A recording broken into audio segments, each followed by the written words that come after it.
Hello, everyone. Welcome to another episode of Crafting Reviews with HYRR, or Have You Read Reviews? It's rainy. It's icky. This is our third video review. I have tea now. I swapped. The last two were special home brewed coffee from my blend that I make. I will be uploading the type of coffees that I use and how I make my blend for anyone who wants a little bit of an extra caffeine kick. For now, I went with a tea called Essenso Sweet, which is perfect for the book we're going to review. It is by Duncan Mills Tea Shop in California. I actually have it shipped up here. Shipping is not free, so I do bulk orders. And this was a test run for me. I hadn't tried this one yet. I love it. The flavor is very bold. I do pack my bag a little bit more than I should because I like to pour water into it. And once it has sat for a little bit, this blend does kind of lose flavor. So doing that extra little bit ends up giving me a lot more. Their blends are normally really good. They're all homemade. It's a mom and pop shop. And I love them, guys. I love them. If you are near Santa Rosa, I forget the actual town that it's in, but it's like a half hour away from there. And it's so cute. There's so many different shops. There's this one shop. It's a complete guy shop. And he has a little Yorkie. At least he did when we were down there. But really great guy. And the tea shop's really nice. There's so many little things there. If you can, just go. We spent half a day. It's a little teeny business village. Really great. So let's talk about why Essenso Sweet is perfect for the book we're going to be reviewing. Speaking of which, for the craft today, we are still working on bookmarks. As you see, we hit the Halloween section. Does anyone else feel like it's Halloween? I mean, I know technically the Halloween season hasn't started. Technically, Halloween enthusiasts feel that June 5th is the official start to spooky season because we do not have any more holidays after that day. Which is perfect because if you're looking for someone to cosplay for Halloween, you should really think about, I'm going to call her Dove, even though that's not the actual character's name, because I love the nickname for her in this. The Crystal Companion.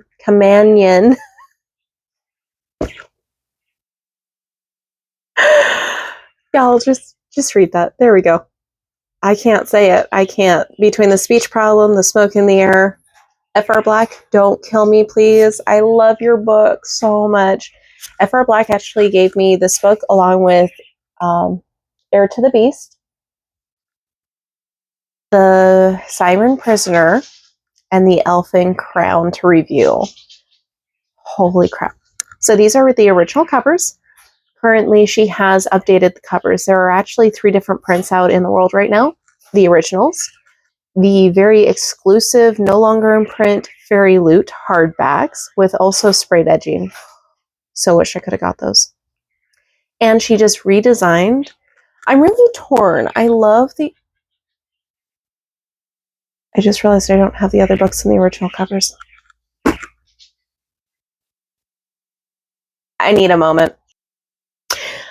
I'm going to have to contact FR and be like, lady, why did you do this to me? Because she just had book 8 come out.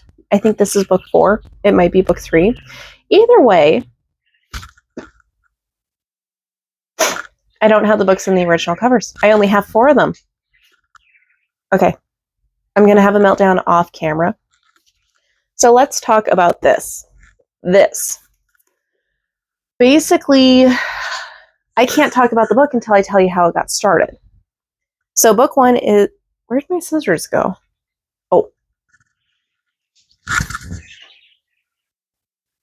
Okay. Basically, book 1 is Heir to the Beast. And it's a Beauty and the Beast retelling. All the books kind of have that fairy tale retelling twist to them, although they also have an alien feel as well. Basically, the ladies are contacted to go into a kind of Hunger Games style competition, and the goal is to find true love with the person who is turning evil. Now, to give you an idea, they're taken from Earth. Consent is given. Consent is big in this. If they do not agree to the contract, no go. So they are taken from Earth and brought to this alternate dimension on the fairy godmother ship, where they get Pierce to redo them. They get to change 3 things about them, and that's to help them in their competition. And Pierce is like a god. I was so freaking excited. Book 8 is Pierce's story, and you guys, after reading the first book, you're going to love Pierce. Seriously. This guy does not get any better. Pierce deserves his own story, really. So, this story. It is a competition, I believe, with 10 other women. And I might be wrong on the number, so please don't quote me on that. But basically, the main person, there's a scale in the universe. Good and evil. It teeter-totters. I picture it as the justice system scale. I know. I'm weird. So, basically, when evil starts teetering over and good is going under, it's a trickle-down effect on all these universes, or all these worlds in the universe. So the girls, they have their main goal. One of them has to make him fall in love with her, and it has to be real love. It can't be, fantasy love. It can't be, I thought I loved you. It can't be, I want to plow you, and now we're in love. No, it's true love. So if one of the girls do not win, none of the girls can stay in this universe. They all get sent home. If somebody wins, these girls can choose to stay in the universe they're in, along with, if they fall in love, stay with that person. So it's really a high-powered competition, because everyone wants to win the big one, especially because so far they've been people in power. So, and become the darling. If you get the second person, then you're a sweetheart. If you just fall in love with someone, you're just in love and set for the rest of your life. So this one is very interesting because it's actually the first real steampunk book I've read, but it still has the fantasy twist to it. So you have the guy who's turning bad, who is Lewis. I might be saying his name wrong, but I read it as Lewis this entire time. So he is Lewis no matter what. FR, you can kill me later. And you have his brother, Jules. So the girls are all transformed. And the main character has I don't want to call it a birth defect because it was done to cause her to live when she was an infant. But it all plays into this book, and it's what the brothers are looking for. But if they remove it, you can tell because of where it's at, something bad's going to happen. So I'm like, okay, cool. And I was really interested because Dove is... There's no way to say it. I just got to say it. That bitch is crazy. Like, we literally start the story with her having a restraining order against her because of what she did to her ex-boyfriend who cheated on her. Yeah. And I loved the opening line. Oh, let me pause and I'll find it. Okay, so we literally start on this beautiful page. And it's the second paragraph down. The second line. Here are some words of wisdom for you, my dear, sweet mama. Baby, Southern belles are just not... tongue-tied. Southern belles are not just pretty to look at. Oh no, we are much more than that. We are raised to look beautiful, to put on a facade of elegance and, old world charm. But we can be nasty. And I felt like that was very powerful to open it up with, because this character, she's very sweet, she's very kind, she will burn hell to not be burned again, and she will do whatever she needs to stake her claim and keep it. And I feel like if we had to look up a pitch or the definition of a woman scorned, her picture would be right next to it. Yeah. Don't piss off crazy women, people. Just don't. Stay away from crazy, unless we're fun crazy. That one you can keep. So she is trying to get with Lewis, who is like the high up there one. And he seems smitten with her. She's like, okay, cool, yeah, I don't want the bad boy Jules at all, who technically tried to rob her for their first meeting and kind of assaulted her. It was borderline assault. It wasn't really assault. I still don't know how to feel about it because she gave back, and it's just, it really made the story. So they have kind of a tug of war relationship going on, and I just hit the dark romance stickers.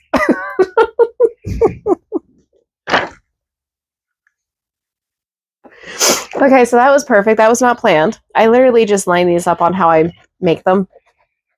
So yeah, they have this tug of war back and forth. I'm not gonna love you, but I want you.